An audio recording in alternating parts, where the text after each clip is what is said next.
Well, greetings, denizens of YouTube. We're going to be finally getting around to replacing and fixing the light that I broke off of my Africa Twin when I was foolish enough to take it on a local motocross track.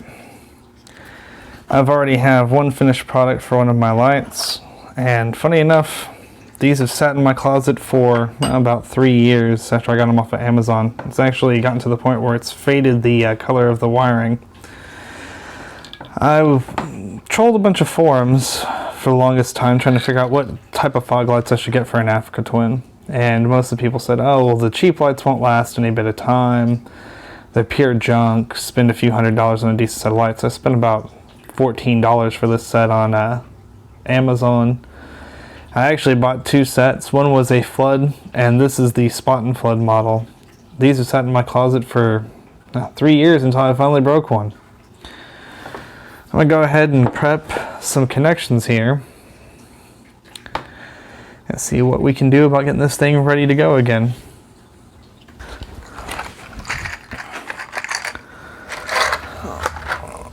So basically you're going to have a male connector that fits onto here. One thing to pay special mind to, not sure if I can get a good view on this. There's a spot where you can see that there's a split in the sleeving.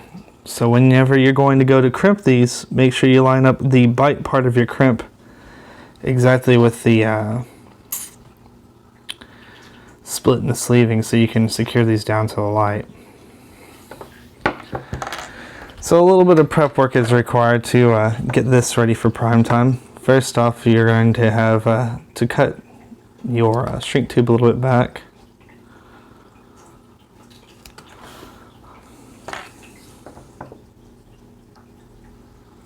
Doesn't need to be perfect, just needs to be functional.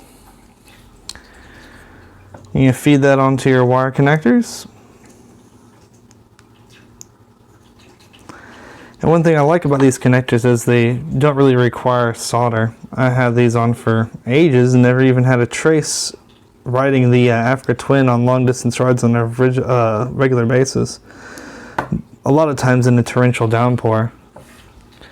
Never had a failure on any of these light setups. So once you feed it on there, you feel like you can't move it any further. It's nice and secure in there. You take your crimper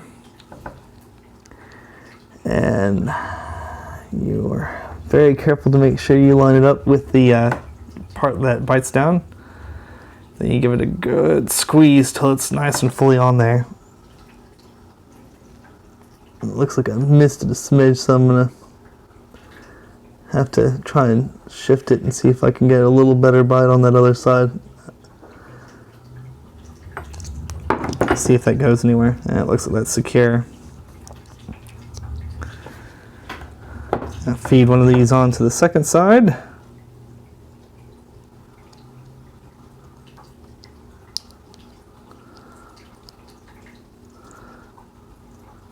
Push it down until you can't feel it move anymore.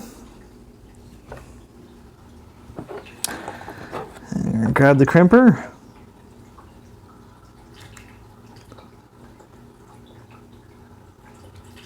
Make sure we line up very carefully. I'm trying to see. Wish I could get a better shot of that, but you can kind of see the split in it. And then just wrench it down until it's nice and fully on there. Got a good bite on that one. You slide your shrink tubing up, grab your nearest cigarette lighter, and start applying heat. Now I've gotten away without using shrink tubing on this before. Use electrical tape. It's been effective, but you know, when I'm going to do something, I like to do it a little bit closer to right. Got the first connection down. Now don't have the urge to just feed the fire directly onto it very closely.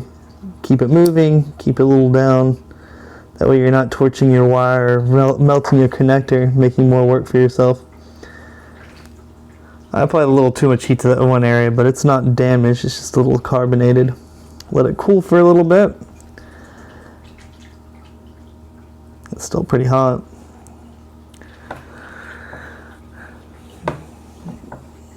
Once you get a little bit extra time for it to cool, give one more melt to the ends, cinch it up a little more, and there you go, you have a connector. From here, it's just plug and play onto the Africa Twin, and I'll walk you through the process of connecting it to the existing harness. Hopefully also get you a good look at feeding the harness on. My recommendation is, if you're going to start adding stuff like a 12-volt system or fog lights, wait until you have your service to do your air filters. It's going to take the first time you take your fairings off the bike is going to take probably about 2 hours or so. While you have the fairings off, it's a great opportunity to route all of your wires and cables.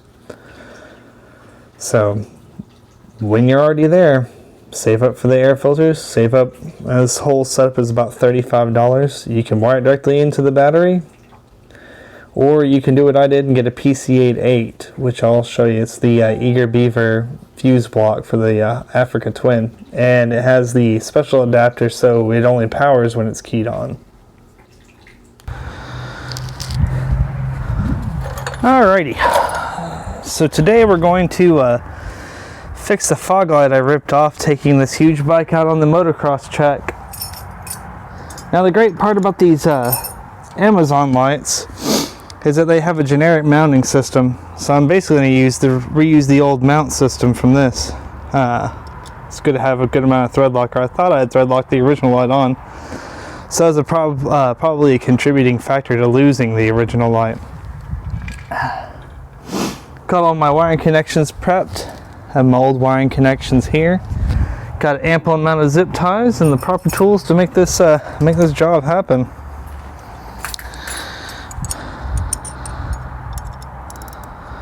So basically, we're gonna work on getting this old light bit apart.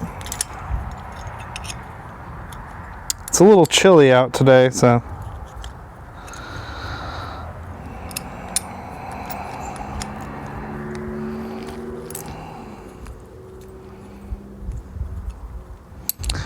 really the big thing on it is getting it loosened up enough to move it back so you can adjust the screw.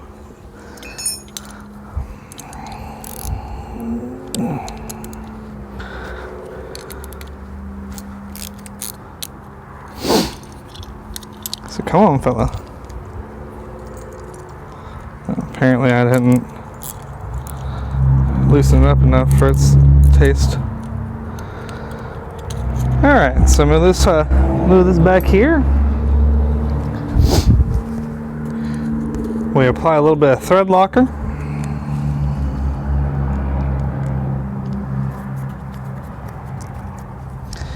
Apparently I need to re-up on these. I used quite a bit of them back when I rode the DRZ. Not the DRZ, the DR650. Basically, we're just throwing this bad boy in here.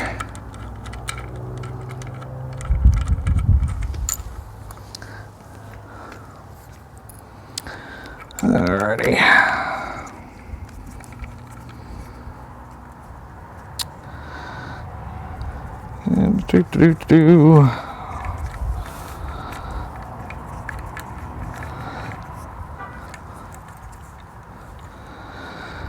So I personally like to get it as close to centered as possible, kind of like on the old light.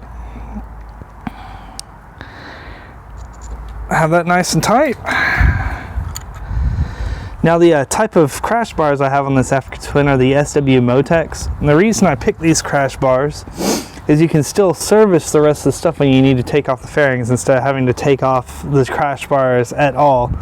And the other reason I like them is they have a $20 piece where you can mount fog lights to it. I thought that was a nice touch.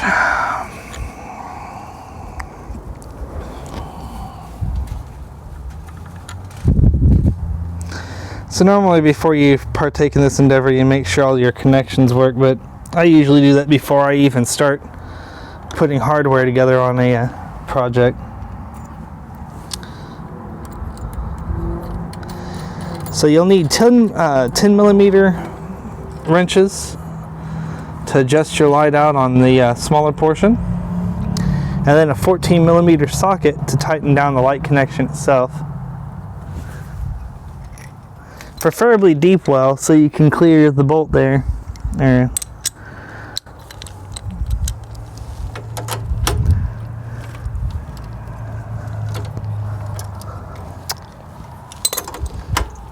Thought I got a little more finger tight. The great part about these Amazon lights is the bolt system actually does come with a locking washer. So, you know, it's not crucial that you get the Loctite on there, but it's a nice touch. All right, make sure I have these about straight. They're a little off, it's not a big deal, they're flood and spot. I decided to keep my existing light on there, which is just the flood. I figured the flood and spot combo might be kind of a nice touch.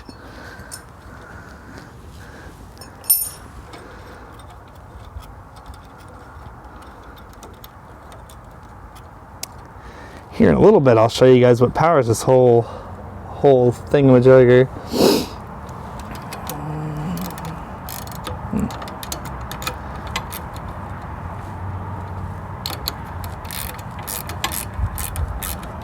Now the reason I particularly like the mounting system that came with the old lights over the new one appears to just have a strip with a ribbed portion where you rely on the friction of the tightness of the bolt to keep the light in the right place. The thing is, the bike vibrates an awful lot. And that would be a good mounting solution for like a Jeep or something of that nature, maybe a four-wheeler. Well, legit Africa Twin, dirt bike, adventure bike, whatever. Something that holds your light a little better in place, I think, would be a better deal. Snug these all back up. Alright, notice that you have two sets of connectors. So make sure you wire the red to red. Try and get a better shot here. Red to red. And the black. To black. Now, for the sake of neatness of connection, it's always a good idea to protect your wires. So once I get everything connected, we start zip tying the wire down so it doesn't flop around and get caught on stuff. Super high-tech solution for wire routing.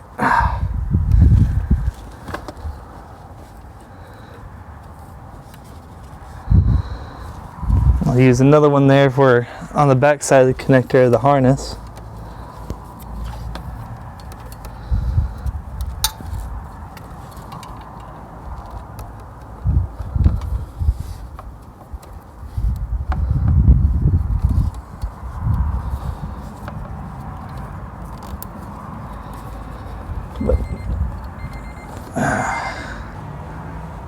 That's a little strange.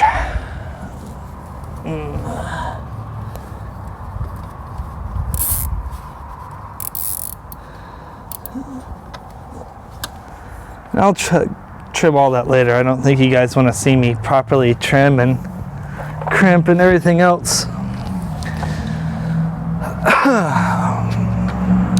So now we got our light on. We're going to see if I did this right.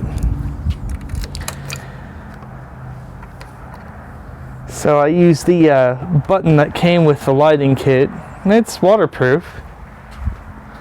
And look at that thing of beauty. Oof, goodness, it's bright.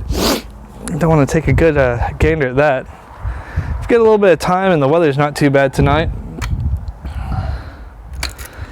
I might show the difference between the two lights. So while we're here, as I'm going to switch back to my more comfortable seat, and forgive the mess in the garage, you know, so many projects, so little time.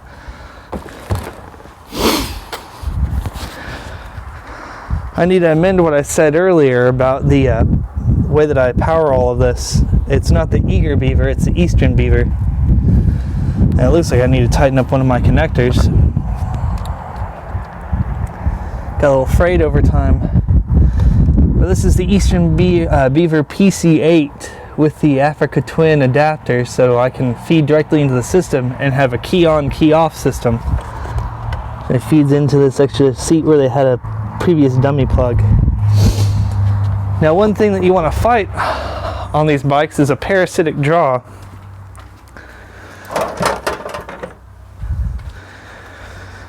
So having it wired directly into your battery, you can do the fog lights directly into your battery. I wouldn't recommend that. Oh goodness. This is where the PC8 is nice because you can wire up to 8 different accessories on your bike.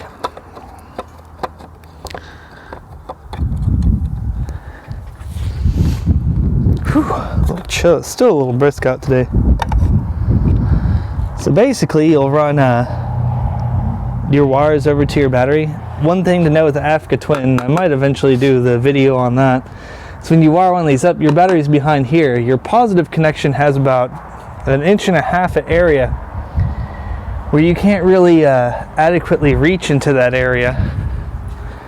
Very difficult to fit your connector into that space. So what you'll want to end up doing is getting like a 1/2 inch spacer, like a 1/2 inch metal spacer, bending the connector and fitting it that way. Beautimous. Do a little surgery real quick. Now the way I have everything wired here, there's nothing that has a parasitic draw with the switch off, so I'm not running the risk of getting crispy crittered. The other great aspect of this device, other than its modular nature, it's really easy to fix stuff up on. I get my wire cleaners. I get a little crash course on how to wire up your PC8 today. And it's good to check your connections from time to time, see if you've got anything that's starting to look a little bit on the wonky side.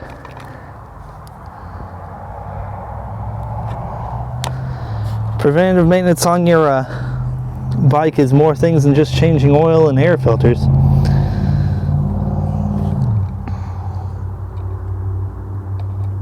Trim off the bit of that lead, it's a little natty there.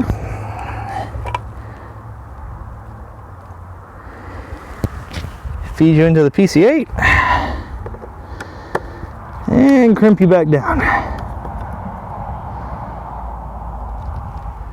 There you have it. That's how you make a connection on the Eastern Beaver PC8, or fix a connection in this case. So what I have wired into it is my fog light setup and a 12 volt, waterproof 12 volt that I ran when I had the fairings off to do the air filter. So another recommendation, when you take those fairings off, don't do it in cold weather because the tabs are more brittle. Yeah, I did it in the middle of like February, the last time I did it. I figured while I was changing my air filters, might as well do all this wiring. Well, I broke a couple of tabs off, and if you end up doing that, 2 ways you can fix it. You get some quick set epoxy, set it overnight, and it will be right as rain whenever you get ready for it. Or you can take super glue and baking soda, and it'll activate and heat up and melt that ABS plastic together. It's a pretty secure fit. So we're going to put back on the regular Africa Twin seat because it's a little good bit more comfortable.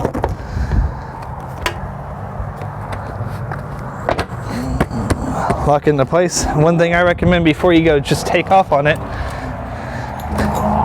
Sit down to make sure it's nice and locked in place.